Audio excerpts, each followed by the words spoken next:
పరిశుద్ధమైన మా తండ్రి, ఆశ్చర్యకరమైన దేవా, నీకే స్తోత్రాలు చెల్లిస్తున్నాను ప్రభా. నీ ఆత్మచేతం నన్ను అభిషేకించి నాయన నీకే స్తోత్రాలు. నీ సిలువ చాటును మరుగుపరుచుకుని నీవే నీ వాక్కులు బయలుపరుచుకుని నా మా హృదయాల్లో నీ వాక్యాన్ని నింపి బలపరచమని ఈ చిన్న ప్రార్థనతో యేసుక్రీస్తు పవిత్ర నామములో బ్రతిమలు వేడుకున్నాను తండ్రి, ఆమేన్. వాక్యం చూద్దాం. ఆదికాండం 1వ అధ్యాయము 31వ వచనాన్ని మనం గమనిద్దామండి. దేవుడు తాను చేసినది యావత్తును చూసినప్పుడు అది చాలా మంచిదిగా ఉందని దేవుని యొక్క వాక్యం ఇక్కడ తెలియచేయబడతా ఉంది. దేవుడు సృష్టిని చేసినప్పుడట అది చాలా మంచిగా సమస్తమును కూడా చక్కగా చేశానని దేవుడు తెలియచేస్తూ ఉన్నాడు. అలాగే మానవుని కూడా తన స్వరూపంలో తన రూపులో తన చేసుకున్నాడని దేవుని యొక్క వాక్యం తెలియచేయబడుతుంది. అటువంటి మానవుడు దేవుని ఆజ్ఞను మీరి పాపం చేసి అనేక అవివేకపు పనుల వల్ల తనకు తానే పాడు చేసుకుంటున్నాడని దేవుని యొక్క వాక్యం తెలియజేస్తూ ఉంది. తన జీవితాన్ని దేవుడైతే తన స్వరూపంలో చేశాడు, తన పోలికను చెప్పున చేశాడు, మంచిగా చేశాడు. సృష్టి అంతటిని కూడా ఆయన మంచిగా చేసి ఇది బాగుంది, ఇది మంచిగా ఉందని ఆయన చెప్తూ ఉంటే ప్రియమైన దేవుని బిడ్డలారా, ఈ మానవుడు ఏం చేస్తున్నాడంటే ఆజ్ఞను అతిక్రమించి తన జీవితాన్ని తను పాడు చేసుకుంటున్నాడని దేవుని యొక్క వాక్యం ఇక్కడ తెలియచేయబడతా ఉంది. చెడు వ్యసనాలతో ఆరోగ్యాన్ని పాడు చేసుకుంటున్నాడు, అక్రమ సంబంధాలతో కుటుంబాన్ని పాడు చేసుకుంటున్నాడు, మరియు శరీరాశలతో లోకాశలతో ఆత్మీయ జీవితాన్ని పాడు చేసుకుంటున్నాడని దేవుని యొక్క వాక్యం తెలియచేయబడతా ఉంది. ప్రియమైన దేవుని బిడ్డలారా, అయితే కృపగల దేవుడు ఏం చేస్తూ ఉన్నాడంటే తన ప్రేమ చేత మనల్ని బాగు చేయుటకు ఆయన ఇష్టపడుతూ ఉన్నాడు. నీ జీవితాన్ని నువ్వు పాడు చేసుకుంటున్నావు, ఆరోగ్యాన్ని పాడు చేసుకుంటున్నావు, అక్రమ సంబంధాలతో కుటుంబాన్ని పాడు చేసుకుంటున్నావు, లోకాశలు మరియు శరీరాశలతో ఆత్మీయమైన జీవితాన్ని నువ్వు పాడు చేసుకుంటున్నావు. అయినప్పటికీ కూడా ప్రియమైన దేవులారా, కృపగల దేవుడట తన ప్రేమ చేత మనల్ని బాగు చేయుటకు ఆయన ఇష్టపడుతూ ఉన్నాడని ఇక్కడ దేవుని యొక్క వాక్యం తెలియచేయబడతా ఉంది. ఆయన వేటిని బాగు చేయగలడో మనం చూద్దామండి. ప్రియమైన దేవులారా, చూద్దాం. ఆదికాండం 6వ అధ్యాయం 5వ వచనాన్ని మనం గమనిద్దాం. ఆదికాండం 6వ అధ్యాయం 5వ వచనాన్ని గమనిద్దాం. నరుల చెడుతనము భూమి మీద గొప్పదనియు వారి హృదయం యొక్క తలంపులోని ఊహ అంతయు కూడా ఎల్లప్పుడూ కేవలము చెడుదనియు యెహోవా చూచాడట. ప్రియమైన దేవులారా, దేవుడు అంతను కూడా మంచిగా చేస్తే తన ప్రజను అంటే మానవుణ్ణి తన రూపంలో తన స్వరూపంలో తన పోలిక చొప్పున ఆయన చేస్తే ప్రియమైన దేవులారా, వారి యొక్క పరిస్థితి ఎలాగుందంటే నరుల చెడుతనమాట భూమి మీద ఎలా ఉందట, గొప్పతనంగా. ప్రియమైన గొప్పదనియు వారి హృదయం యొక్క తలంపుల్లోని ఊహ అంతయు కూడా ఎల్లప్పుడూ కూడా కేవలము చెడ్డదనియు దేవుడు చూస్తూ ఉన్నాడు. ప్రియమైన దేవులారా, మన ఊహలను ఉద్దేశాలను ఆయన బాగు చేయాలని మానవుడి పైకి ఆరోగ్యవంతునిగా కనబడుతున్నప్పటికీ అతని ఆలోచనలు భావోద్రేకములు ఏమైపోయాయి అంటే చెడిపోయాయి. మనుషుడు బయటికి ఎలా కనబడుతున్నాడంటే ఆరోగ్యవంతునిగా కనబడుతున్నాడు, ఏమీ కనబడట్లేదు ఆయనలో. కానీ అతని యొక్క ఆలోచనలు చూసినప్పుడు అతని ఆలోచనలు భావోద్రేకములు ఏమైపోతున్నాయంటే చెడిపోయి ఉన్నాయని దేవుని యొక్క వాక్యం ఇక్కడ తెలియచేయబడతా ఉంది. 2 రాజులు 2వ అధ్యాయము 19వ వచనాన్ని చూద్దాం. 2 రాజులు 2వ అధ్యాయము 19వ వచనాన్ని చూద్దాం. అంతటా ఆ పట్టణపు వారు ఈ పట్టణమున్న చోటు రమ్యమైనదని ఎలా ఉందట? ఆ పట్టణం ఏం పట్టణం? యెరికో పట్టణం. ప్రియమైన ఆ పట్టణం అట చాలా రమ్యంగా ఉందట. ఈరోజు మనుషులు కూడా చాలా రమ్యంగా కనబడుతున్నారు, చాలా ఆశీర్వాదకరంగా కనబడుతున్నారు. పైకి చూస్తే ఎంత బాగుంటారంటే వారి ఆలోచనలు ఎలా ఉన్నాయంటే చెడు ఆలోచనలు కలిగి ఉన్నాయని దేవుని యొక్క వాక్యం సెలవిస్తుంది. వారి హృదయం యొక్క తలంపులోని ఊహ అంతయు కూడా ఎల్లప్పుడూ కూడా కేవలము కూడా చెడ్డదిగా ఉన్నదని దేవుడు చూస్తూ ఉన్నాడు. ప్రియమైన దేవులారా, ఇక్కడ దైవజనుడైన ఎలీషా ఒక దినమున యెరికో పట్టణమునకు వెళ్ళాడట. ఆ యెరికో పట్టణం ఎలా ఉందంటే చాలా బాగుంది, రమ్యంగా ఉంది. కానీ ఆ పట్టణంలో నీరట చెడిపోయిందట. ప్రియమైన దేవులారా, పైకి ఎలా ఉంది? ఆ పట్టణం చాలా బాగుంది, అది చాలా రమ్యంగా ఉంది, చాలా ఆశీర్వాదకరంగా ఉంది. అక్కడ చూసిన వాళ్ళు అందరూ అనుకుంటున్నారు ఇది చాలా రమ్యంగా ఉందని తెలియచేసుకుంటా ఉన్నారు, చాలా బాగుంది అనుకుంటున్నారు. కానీ ఆ పట్టణంలో ఉన్న నీరేమైపోయిందంటే చెడిపోయిందని దేవుని యొక్క వాక్యం తెలియచేయబడుతుంది. ఆ నీరు చెడిపోవటం వల్ల అక్కడ భూమట ఫలించక నిస్సారముగా ఉందటండి. అక్కడ ఎంత బాగున్న పట్టణము కూడా, ఇంత రమ్యంగా ఉన్న పట్టణము కూడా, ఇంత ఆశీర్వాదకరంగా ఉన్న పట్టణము కూడా, చూపునకు ఎంతో అందంగా ఉన్న పట్టణం కూడా ఎలా ఉందంటే నీరు చెడిపోయి ఉండటం వల్ల ఆ భూమి ఎలా ఉందంటే ఫలించక నిస్సారముగా ఉందని దేవుని యొక్క వాక్యం సెలవిస్తుంది. ఈరోజు మనుషులు ఎంత రమ్యంగా ఉన్నా, ఎంత ఆశీర్వాదకరంగా ఉన్నా, ఎంత దీవెనకరంగా ఉన్నా, వారి హృదయంలో ఉన్న యొక్క చెడు తలంపులను బట్టి వారు ఎలా ఉంటున్నారంటే ప్రియమైన దేవులారా, వారు ఫలించే అనుభవాల్లో లేరు అని దేవుని యొక్క వాక్యం ఇక్కడ తెలియచేయబడుతుంది. ప్రియమైన దేవులారా, మనుష్యుని హృదయం అట ఒక ఊట వంటి బావి అయితే మన నోరు ఆ ఊటను బయటకు తెచ్చే పంపు సెట్ లాంటిదని మరి ఇక్కడ వాక్యం తెలియచేయబడతా ఉంది. మనుషుని యొక్క హృదయము ఒక ఊట వంటి బావి ప్రియమిది అయితే మన నోరు ఆ ఊటను బయటకు తెచ్చే పంపు సెట్ లాంటిదని దేవుని యొక్క వాక్యం సెలవిస్తుంది. చూద్దాం లూకాసు వార్త 6వ అధ్యాయం 45వ వచనాన్ని చూసినట్లయితే, లూకాసు వార్త 6వ అధ్యాయం 45వ వచనం. సజ్జనుడు తన హృదయమును మంచి ధననిధిలో నుండి సద్విషయములను బయటికి తెచ్చును, దుర్జనుడు చెడ్డ ధననిధిలో నుండి దుర్విషయములను ఏం తీసుకొని వస్తాడట, బయటికి తీసుకొని వస్తాడట. ప్రభు అట హృదయం నిండిన దాన్ని బట్టి నోరు మాట్లాడని చెప్తా ఉన్నది. నీ హృదయం దేంతో నింపబడిందో దాని ద్వారానే మాటలు బయటకు వస్తాయండి. సామెతలు 25వ వచనంలో అంటాడు, నరుని ఆలోచన లోతు నీళ్ళ వంటిదని వాక్యం సెలవిస్తూ ఉంది. ప్రియమైన దేవులారా, హృదయం చెడిపోతే ఆలోచనలు ఏమైపోతాయి, చెడిపోతాయి. ఆ చెడు మాటలే బయటకు వస్తాయి. తర్వాత మనుషులట చెడు కార్యాలు చేస్తారు. ప్రియమైన దేవులారా, పంపు సెట్ ఎలా ఉంటుందంటే, ప్రియమైన దేవులారా, పొలంలో పంపు సెట్ ఏర్పాటు చేస్తారండి. దాంట్లోంచి పొలము మరి అది అంతా కూడా నిండడానికి చాలా పెద్ద దారి వస్తుంది. మన నోటిలోంచి వచ్చే మాటలు కూడా, మన హృదయంలోంచి వచ్చే మాటలు కూడా ఎలా ఉంటాయంటే పంపు సెట్లా ఉంటాయి. అది అనేక మంది జీవితాలను పాడు చేస్తుంది, అనేక మంది బ్రతుకులు పాడు చేస్తుంది. నీ జీవితం కూడా దానివల్ల పాడైపోద్దని దేవుని యొక్క వాక్యం సెలవిస్తుంది. నీ హృదయం ఎలా ఉందో నీ హృదయాన్ని బట్టే నీ చెడు ఆలోచనలు నువ్వు ప్రియమైన వస్తాయని దేవుని యొక్క వాక్యం సెలవిస్తుంది. నువ్వు చెడిపోవడమే కాదు, అనేక మందిని చెడగొడతావని దేవుని యొక్క వాక్యం సెలవిస్తుంది. తర్వాత మనుషులు చెడు కార్యములు చేస్తూ ఉంటారు. ఆ ఆలోచనలు బట్టి వారు ఏం చేస్తారంటే చెడ్డ పనులు చేస్తారని దేవుని యొక్క వాక్యం సెలవిస్తుంది. ఈ యెరికో పట్టణము శపించబడిన పట్టణం. ప్రియమైన దేవులారా, ఆ నీటిని ఆ పట్టణస్థులు తమంతట తామే దాన్ని బాగు చేసుకోలేరు. ఇది శపితమైన పట్టణం. ఆ నీరు ఎలా ఉందంటే ఎందుకు పనికిరాని ప్రియమైన దేవులారా నీరుగా ఉందని దేవుని యొక్క వాక్యం సెలవిస్తూ ఉంది. ప్రియమైన దేవులారా, ఆ నీరు ఎలా ఉందంటే ఏమాత్రము కూడా, ఆ పట్టణం అయితే చాలా బాగున్నది కానీ ఆ పట్టణంలో నీరు చెడిపోయి ఉన్నది.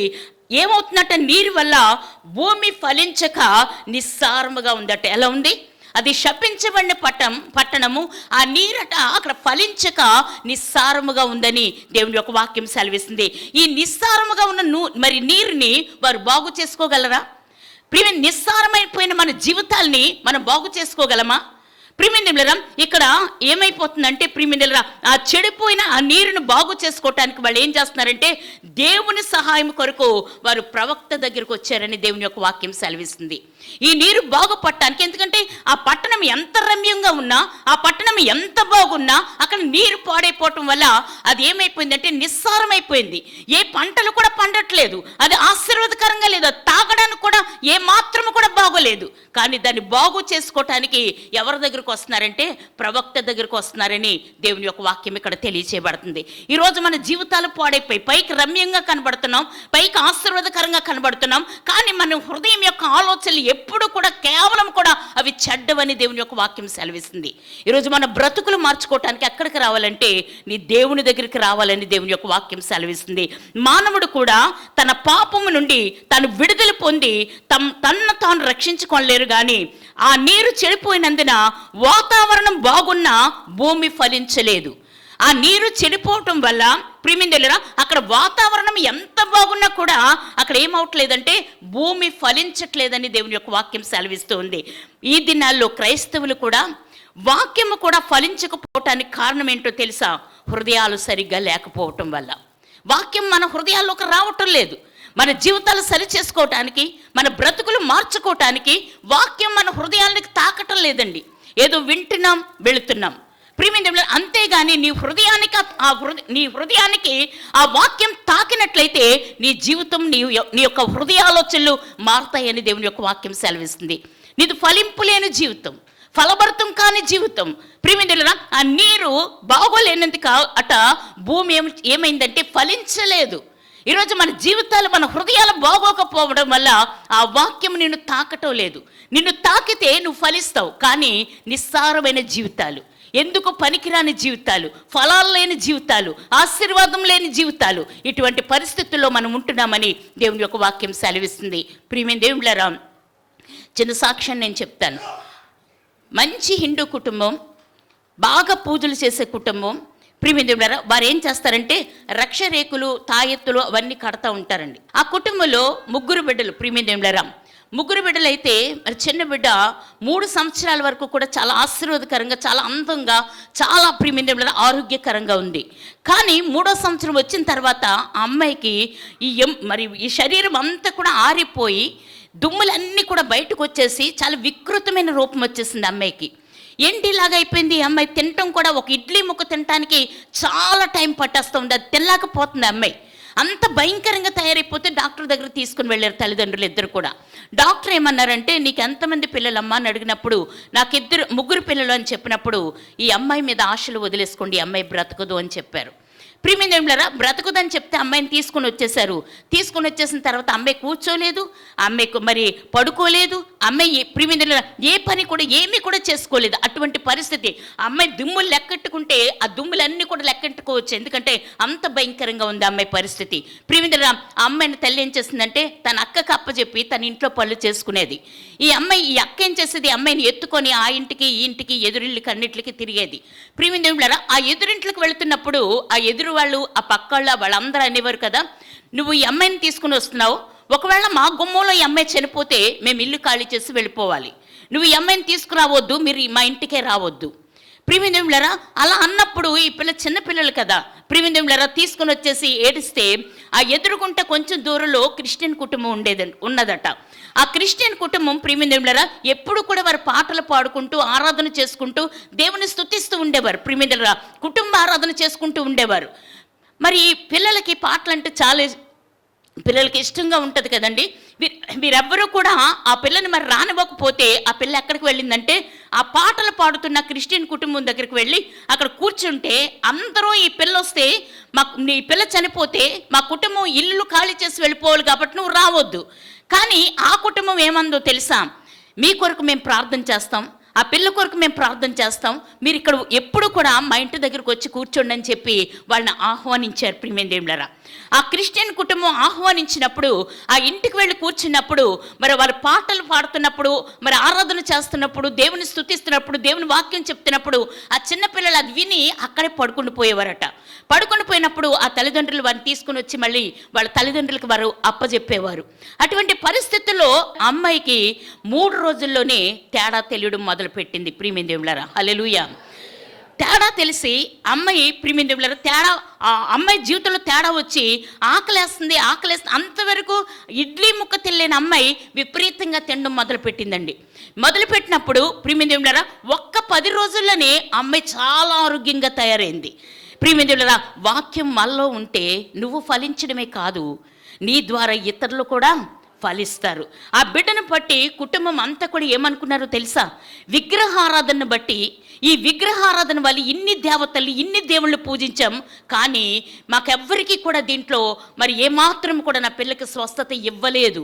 కానీ యేసుక్రీస్తు ఎప్పుడైతే దర్శించాడో, యేసుక్రీస్తు మరి నా బిడ్డకి స్వస్థతనిచ్చాడు, ఆరోగ్యాన్ని ఇచ్చాడు, కనుక మేమందరము కూడా బాప్తిసం తీసుకుంటామని కుటుంబం అంతా కూడా రక్షణలోకి వచ్చింది. ఈరోజు మనం ఫలభరితమైన జీవితాలు జీవిస్తే, మనం ఫలిస్తే మన ద్వారా అనేక మంది జీవితాలు ఫలభరితం అవుతాయని దేవుని యొక్క వాక్యం సెలవిస్తుంది. ప్రియమైన దేవుళ్ళారా, ఏ రీతిగా ఉన్నాం మనం జీవితాలు, ఏ పరిస్థితుల్లో నిస్సారముగా ఉన్నామా, వాక్యం మన హృదయాలకు తాకటం లేదా, జీవితాలు బాగు చేసుకునే పరిస్థితి లేదా, ఎంతకాలమో పాపంలోనే దొర్లుతామా, ఒకసారి ఆలోచన చేయండి. ప్రియమైన దేవుళ్ళారా, ఇక్కడ అంటాడు ఈ దినాల్లో క్రైస్తవుల వాక్యం విని కూడా ఫలింపకపోవటానికి కారణము హృదయము సరిగ్గా లేకపోవటే. మన హృదయాలోచనలు సరిగ్గా లేకపోవటం వల్లే మనము దేవుని యొక్క వాక్యాన్ని వెళ్ళలేకపోతున్నాం. దాంట్లో ఫలభరితమైన జీవితాలు మనము చూడలేకపోతున్నాం. ఎలా ఉందంటే ఈనాటి సంఘములో ఆత్మ సంబంధమైన గొడ్డుతనం కనబడతా ఉందండి. ఫలభరితమైన జీవితాలు లేవు, ఆశీర్వాదకరమైన పరిస్థితి లేదు, మరి ఫలాలు ఫలించే పరిస్థితి లేదు. ఏం కనబడుతుందంటే సంఘాల్లో ఆత్మీయమైన గొడ్డుతనం కనబడుతుందని దేవుని యొక్క వాక్యం ఇక్కడ తెలియచేయబడతా ఉంది. ఇక్కడ ఎలీషా ప్రవక్త దగ్గరికి వారు వచ్చినప్పుడు ఎలీషా ప్రవక్త ఏమన్నాడంటే కొత్త పాత్రలో ఉప్పు వేసుకుని తీసుకుని రమ్మన్నాడు. కొత్త పాత్రలో ఉప్పు వేసుకుని తీసుకుని వచ్చినప్పుడు అందులో నీరు వేసి ప్రియమైన ఆ ఊట దగ్గర నీరు వంపినప్పుడట ఆ నీరంతా కూడా మారిపోయిందండి. ఆ నీరంతా కూడా ఎంతకంటే మంచి నీరు అయిపోయిందని దేవుని యొక్క వాక్యం ఇక్కడ తెలియచేయబడుతుంది. ప్రియమైన దేవుడా, లేవీయులకు రాసిన పత్రిక 2వ అధ్యాయం 13వ వచనం చూసినట్లయితే ప్రతి నైవేద్యము కూడా ఉప్పుతో ఉండాలని ప్రభు సెలవిస్తూ ఉన్నాడు.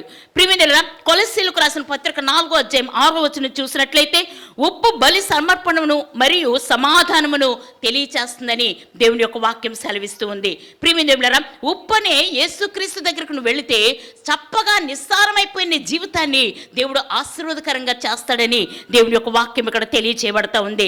రోమీయులకు రాసిన పత్రిక 12వ అధ్యాయము 1-2 వచనాలు చూసినట్లయితే మనం ప్రభువునకు మనమే సమర్పించుకొని, అలాగే రోమీయులకు రాసిన పత్రిక 5వ అధ్యాయం 1వ వచనం చూసినట్లయితే దేవునితో సమాధాన పడితే మన హృదయాన్ని బాగు చేసుకుని వచ్చును. ఎవరితో సమాధాన పడాలి? మనము దేవునితో సమాధాన పడాలి. నువ్వు దేవునితో సమాధాన పడు, అప్పుడు నీ జీవితం బాగవుతుందని దేవుని యొక్క వాక్యం సెలవిస్తుంది. ఈరోజు మనకు దేవునితో సమాధానం లేదు. ఎందుకనంటే మన పాపాలను బట్టి మనము దేవునితో సమాధాన పడే పరిస్థితి మన జీవితాలు లేవని దేవుని యొక్క వాక్యం సెలవిస్తుంది.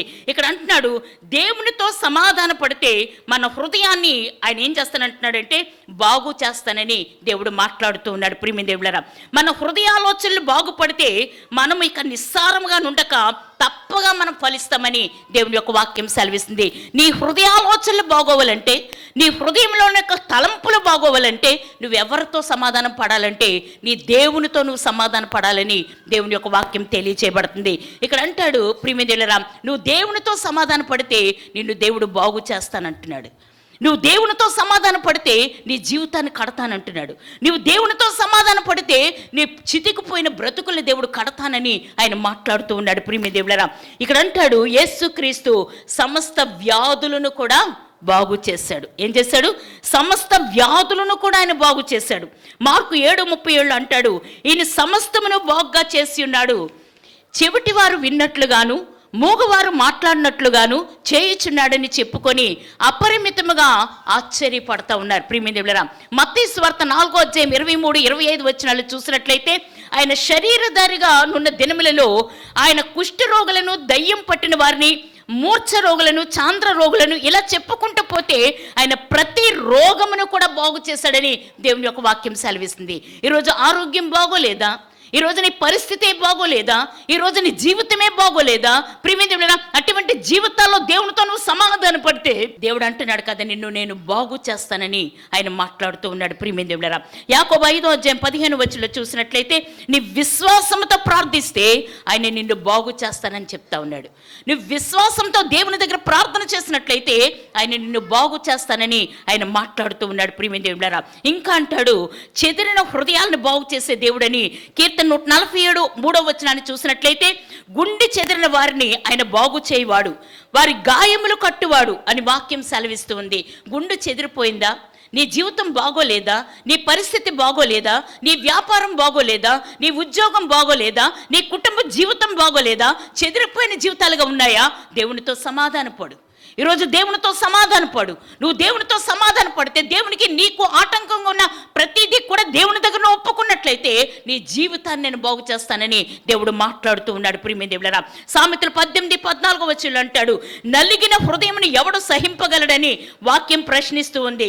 మానవుడు పాపం వలను సాతాను వలను హృదయంలో గాయపరచబడతాడు. ప్రియమైన దేవులారా, సాతాను వల్ల పాపం వల్ల నీ హృదయంలో నువ్వేమవుతున్నావంటే గాయపరచబడుతున్నావు. దేవుడు అంటున్నాడు కీర్తన 6:2-3 వచనాలు అంటాడు యెహోవా నేను కృషించి ఉన్నాను, ఏమై ఉన్నాడంటే కీర్తనకారుడు, నేను కృషించి ఉన్నాను, నన్ను కరుణించుము. యెహోవా, నా ఎముకలు అదురుచున్నవి, నన్ను బాగు చేయుము. నా ప్రాణం బహుగా అదురుచున్నది. యెహోవా, ఎంతవరకు నువ్వు నన్ను కరుణింపకయుందువు? నువ్వు ఎంతవరకు నన్ను కరుణించువు? నా ఎముకలు అదిరిపోతున్నాయి, నేను కృషించిపోతున్నాను, నేను బాగోలేదు, నా జీవితం బాగోలేదు, నన్ను ఒక్కసారి జ్ఞాపకం చేసుకొని ఇక్కడ కీర్తనకారుడు మాట్లాడుతూ ఉన్నాడు. ఆయన తన కృంగిన స్థితి నుండి విడిపించమని ఆయన అడుగుతూ ఉన్నాడు.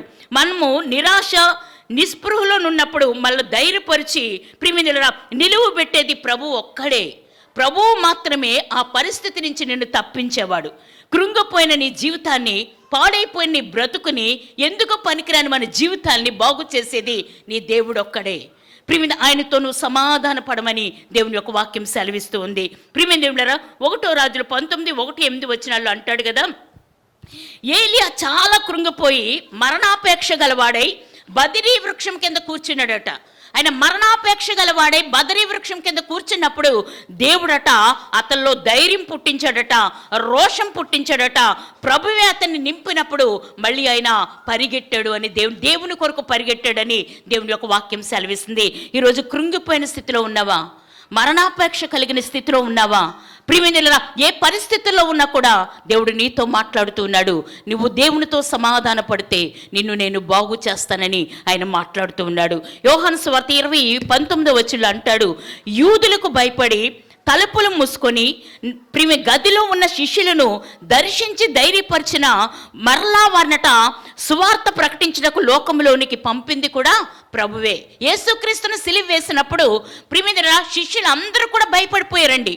వారు ఎక్కడికి వెళ్ళిపోయారంటే ఒక గదిలోకి వెళ్ళి తలుపులు వేసుకొని మమ్మల్ని కూడా చంపేస్తారేమోనని వారు తలుపులు వేసుకున్నప్పుడు దేవుళ్ళరా, ఆ మధ్యలోకి యేసుక్రీస్తు వచ్చి వారిని దర్శించి వారిని బలపరిచి మళ్ళీ సువార్త కొరకు లోకంలోకి పంపించారు అని దేవుని యొక్క వాక్యం సెలవిస్తుంది. ఈరోజు నువ్వు ధైర్యాన్ని ఇచ్చే దేవుడు నీ దేవుడు, నిన్ను బలపరిచే దేవుడు నీ దేవుడు, నిన్ను విడిపించే దేవుడు నీ దేవుడు. ఏ కృంగిని స్థితిలో ఉన్నావో, ఏ మరణాపేక్షతో ఉన్నావో, ఏ భయముతోనూ ఉన్నావో, ఆ పరిస్థితులన్నిటి నుంచి కూడా నిన్ను విడిపించడానికి ఆయన శక్తిమంతుడిగా ఉన్నాడని దేవుని యొక్క వాక్యం ఇక్కడ తెలియచేయబడతా ఉంది. ప్రియమైన దేవులారా, యెషయా 61:2-3 చూసినట్లయితే, నలిగిన హృదయం గల వారిని దృఢపరిచి దుఃఖించే వారిని ఉల్లాసంతో నింపు దేవుడై ఉన్నాడని దేవుని యొక్క వాక్యం సెలవిస్తుంది. నలిగిపోయేవా? నీ జీవితంలో నలిగిపోయేవా? నీ జీవితంలో దుఃఖించే పరిస్థితి ఉందా? నీ జీవితంలో వేదనకరమైన పరిస్థితి ఉందా? దేవుడు అంటున్నాడు, ఉల్లాసంతో నిన్ను నేను నింపుతానని దేవుడు మాట్లాడుతూ ఉన్నాడు. ప్రియమైన దేవులారా, ఇక 4వ మాటగా అంటాడు, పాడైన వాటిని బాగు చేయను. నీ పాడైపోయిన జీవితాన్ని బాగు చేస్తానంటున్నాడు. నీ కుటుంబం పాడైపోయిందా? నీ జీవితం పాడైపోయిందా? నీ యొక్క పరిస్థితి పాడైపోయిందా? ప్రియమైనరా, దాన్ని నేను బాగు చేస్తానని దేవుడు మాట్లాడుతూ ఉన్నాడు. ప్రియమైనరా, యెషయా గ్రంథం 44:25 చూసినట్లయితే, యెరూషలేము నివాస స్థలము నగుననియు యూదా నగరాన్ని గురించి అవి కట్టబడిననియు నేను ఆజ్ఞ ఇచ్చి ఉన్నాను. దాని పాడైన స్థలములను బాగు చేయవాడు నేనే అని ప్రభు సెలవిస్తూ ఉన్నాడు. ఈరోజు నువ్వు పాడైపోయిన నీ జీవితాన్ని బాగు చేసేవాడు నేనే అని దేవుడు మాట్లాడుతూ ఉన్నాడు. ప్రియమైన దేవుడరా, హల్లెలూయా, హల్లెలూయా, హల్లెలూయా. యెషయా 58:12 అంటాడు, ఆయన విరగబడిన దాన్ని బాగు చేయగల సామర్థ్యము గలవాడు. విరిగిపోయిందా నీ జీవితం? ఎందుకు పనికి రాకుండా పోయిందా నీ జీవితం? దేవుడు అంటున్నాడు కదా, దాన్ని బాగు చేసే సామర్థ్యం నీ దేవునికి ఒక్కడికే ఉందని దేవుని యొక్క వాక్యం సెలవిస్తుంది. ప్రియమైన దేవుడరా, నెహెమ్యా గ్రంథం 4:7 అంటాడు, పాడైపోయిన రాళ్ల కుప్పగా మారిన యెరూషలేమును బాగు చేసి ఉన్నాడు. ఈరోజు రాళ్ల కుప్ప అయిపోయింది, ఇక నా జీవితంలో ఏమీ లేదు, ఇంక ఇదేమాత్రం కూడా కట్టబడదు నువ్వు అనుకుంటున్నావేమో, కానీ దేవుడు అంటున్నాడు కదా, ప్రియమైన రాళ్ల కుప్పగా మారిన యెరూషలేమును నేను బాగు చేస్తానంటున్నాడు. ప్రియమైన దేవులారా, నీ దేవుడు నిన్ను బాగు చేసేవాడుగా ఉన్నాడు, నీ జీవితాన్ని కట్టేవాడుగా ఉన్నాడు, నీ బ్రతుకును కట్టేవాడుగా ఉన్నాడు, నీ కుటుంబాన్ని కట్టేవాడుగా ఆయన ఉన్నాడు అని దేవుని యొక్క వాక్యం సెలవిస్తుంది. దేని కొరకు చింతిస్తున్నావు? దేని కొరకు దుఃఖిస్తున్నావు? మరణాపేక్ష కలిగి ఉన్నావా? నా జీవితం ఇలాగ అయిపోయిందని నువ్వు అనుకుంటున్నావా? దేవుడు దాన్ని బాగు చేస్తానని ఆయన మాట్లాడుతూ ఉన్నాడు. చెదిరిపోయిన ఇజ్రాయేల్ను సమకూర్చి వారి దేశమును మరలా వారికి ఇస్తా ఉన్నాడు. ప్రియమైన, నువ్వు చెదిరిపోయేవా? నీ జీవితంలో చెదరగొట్టబడ్డావా? మరలా నీ దేశాన్ని, మరలా నీ యొక్క పరిస్థితిని నీకు నేను ఇస్తాను అని మాట్లాడుతున్నాడు దేవుడు. చూద్దాం, ఆమోస్ 9:14 అంటాడు, మరియు శ్రమ నొందుచున్న నా జల్లోకి ఇజ్రాయేలుని నేను చెర నుండి రప్పింతును. పాడైన పట్టణములను మరలా కట్టుకొని వారు కాపురు ముందురు, ద్రాక్ష తోటలు నాటి వారి రసమును త్రాగుదురు, వనములు వేసి వారి పండ్లను తిందురు. ప్రియమైన దేవులారా, నువ్వు శ్రమ నుండి నువ్వు చెరలో ఉన్నావేమో, దేవుడు అంటున్నాడు కదా, నీ పట్టణములను నీకు మరలా నేను ఇస్తాను. నువ్వు ద్రాక్షరసం తాగుతావు, నువ్వు విత్తి నువ్వు దాన్ని తింటావని దేవుడు మాట్లాడుతూ ఉన్నాడు. ప్రియమైన దేవులారా, అలాగూ నేను ఆశీర్వదిస్తానని ఆయన మాట్లాడుతూ ఉన్నాడు. ప్రియమైన దేవులారా, ఈ ప్రవచనాలన్నీ కూడా ఆయన నెరవేరుస్తూ ఉంటాడు. ఆయన బాగు చేయకపోతే నిన్ను ఎవ్వరూ కూడా బాగు చేయలేరు. కనుక ఆయన్ను అడిగితేనే మన పాడైన స్థితిని బాగు చేస్తాడు. ఎవరు చేస్తారు? నిన్ను బాగు చేసేది ఎవరు? నిన్ను ప్రియమైన ఆ దుఃఖం నుంచి, ఆ శ్రమ నుంచి, ఆ బంధకాల నుంచి, ఆ పాడైపోయిన పరిస్థితి నుంచి నిన్ను బాగు చేసేవాడు ఎవరు? నీ ప్రభువు నిన్ను బాగు చేస్తాడు. ప్రియమైన నిస్సారమైపోయిన ఆ ఎరుకో పట్టణపు నీరును బాగు చేసిన దేవుడు ఈరోజు నీ జీవితాన్ని బాగు చేస్తానంటున్నాడు. నీ జీవితాన్ని ఆశీర్వాదకరంగా చేస్తానంటున్నాడు. నీ కుటుంబ జీవితాన్ని కడతానంటున్నాడు. ప్రియమైన దేవుని బిడ్డలారా, చెరలో ఉన్న నీ జీవితాన్ని విడిపించి నేను ఆశీర్వాదకరంగా చేస్తానని ఇన్ని వాగ్దానాలు దేవుడు మనకిచ్చాడు. ప్రియమైన దేవులారా, ఈ వాగ్దానాలు మనం ఏం చేస్తామో తెలుసా? దేవుని వాగ్దానాలు మనం ఏం చేస్తామంటే బైబిల్లో పెట్టుకుంటారు చాలామంది కదండి. కొన్ని వాగ్దానాలు మంచి మంచి ఫొటోస్ ఫ్రేమ్స్లో కట్టించుకొని గోడలకు తగిలిస్తూ ఉంటారు. ప్రియమైన అంతేగాని ఈ వాగ్దానం నా జీవితంలో నెరవేరాలని ఏనాడైనా వాగ్దానం పట్టుకొని ప్రార్థన చేసావా నువ్వు? నీ జీవితం నీ చెర నుంచి నువ్వు విడిపించబడాలంటే నువ్వు దేవుణ్ణి ఆశ్రయించాలి. ప్రియమైన ఇది డబ్బుగా మార్చుకునే బ్యాంక్ చెక్కులండి ఇవి. ఈ వాగ్దానాలు అన్నవి అవి డబ్బు ప్రియమైన అవి మార్చుకునే బ్యాంక్ చెక్కులు, డబ్బుగా మార్చుకునే బ్యాంక్ చెక్కులు. ఆ వాగ్దానాన్ని పట్టుకుని అడుగు, నీ జీవితంలో దాన్ని నెరవేరుస్తాడని దేవుని యొక్క వాక్యం సెలవిస్తుంది. నిన్ను బాగు చేసేవాడు, నిన్ను ఆశీర్వదించేవాడు, నీ జీవితాన్ని కట్టేవాడు, నీ బ్రతుకును మార్చేవాడు ఆ దేవుడై ఉన్నాడు. ఆ దేవునికి దగ్గర మనము సమాధాన పడదాం, ఆ దేవునితో మనం సమాధాన పడదాం. ఈరోజు నీ జీవితాలని ఆశీర్వాదకరంగా ఆయన చేస్తానంటున్నాడు. దేవుడి మాటలు మన వెనుకల్లో దీవించునుగాక. ఆమేన్.